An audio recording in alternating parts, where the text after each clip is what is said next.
Hey guys, I've been spending many hours playing the FPV Drone mod for Grand Theft Auto 5, and I'm really liking it a lot. I'm not going to cover installing it, but I'll put a link in the description to a video that covers that. The dynamic nature of GTA 5 and the vast size of the world and the environmental objects to fly around make it the most entertaining way to play FPV simulators in my opinion. The only thing it's missing is the ability to set up races and do multiplayer, but I wouldn't be surprised if there's a way to do that too. For now, it's going to be the place where I practice freestyle, and I'll use Drone or DRL Sim for racing. I'm going to go over the different settings and describe what each one of them does and offer what I think is the best feel. If you're just looking for a screenshot of the settings, here they are. Under the camera menu, I set the field of view to 80. I use a 2.1 lens on my real-life drones, and I read online that a 2.1 lens has a field of view of 160 degrees. The game caps out at 120 degrees, and if you set it to that, it looks really fake and just not very good. I'm guessing it has something to do with the aspect ratio of the screens we play on, so I ended up going with 80 because that's what just felt right. For the control settings, just punch in your real-life beta flight rates. Under the gamepad settings, I don't change anything, and on the visual settings, I turned off the trails. Alright, under the physics menu, we're going to start with gravity scale. Description reads, simple gravity multiplier. For fast outdoor flying, greater than 1 is probably better, while indoor, less than 1 is probably easier. I played around with this for about an hour, and 1 is just too low.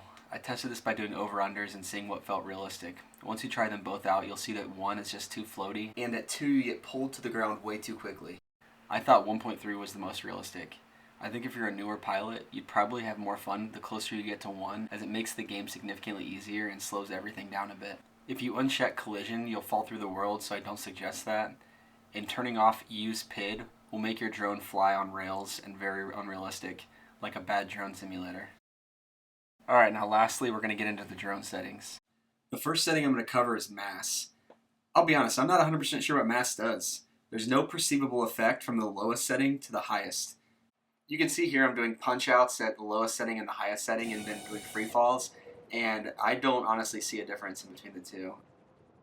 If anybody can describe what it does and how it affects the flight, please throw it in the comments because I'm really interested. Because there's no difference that I can tell, I'm probably just going to leave this at 5, which is right in the middle. Alright, the next thing we're going to look at is Maxwell Load, and this seems to be the power output of your quad. You can see here at point 8 I'm barely able to pull up and end up running into the top of that building. I mean, that's just not a fun quad to fly that has no power output. On the flip side, if you set it to 5, it will fly like a quad with an unrealistic power to weight ratio. This is a lot of fun and it makes it easy to do those juicy Johnny FPV moves where you blip the throttle and then go soaring away from your point of reference. But the problem is it's totally unrealistic when you fall 300 feet and you can blip the throttle at 3 feet and have no fear of smashing into the ground. Because of this, I ended up going with 3.1. Alright, the next setting we're going to look at is max velocity. I'm just going to crank it up to 200, which is the max, just to show you what it looks like on the high end. You notice immediately how floaty it gets. I'd say this is like the equivalent of driving on ice where you're just kind of sliding and skating all over the place. It's actually quite a bit of fun to fly this way, but if we're going for realism, it's not even close. The only reason I'd really mess with this setting is if you're trying to get across the map really quickly, because you can really scoot. What max velocity is it controls how fast your drone can get going in any direction. This does not affect the quad's ability to do quick rolls, flips, and yaws. Just the overall speed of the quad relative to the ground. One of the issues with this is that gravity, how fast you fall down, is also controlled by this setting. So cranking it up to make your quad go faster is also allowing you to reach speeds higher than terminal velocity, which just doesn't feel right. Also, turning it way down will feel like you have a parachute attached to the back of your quad.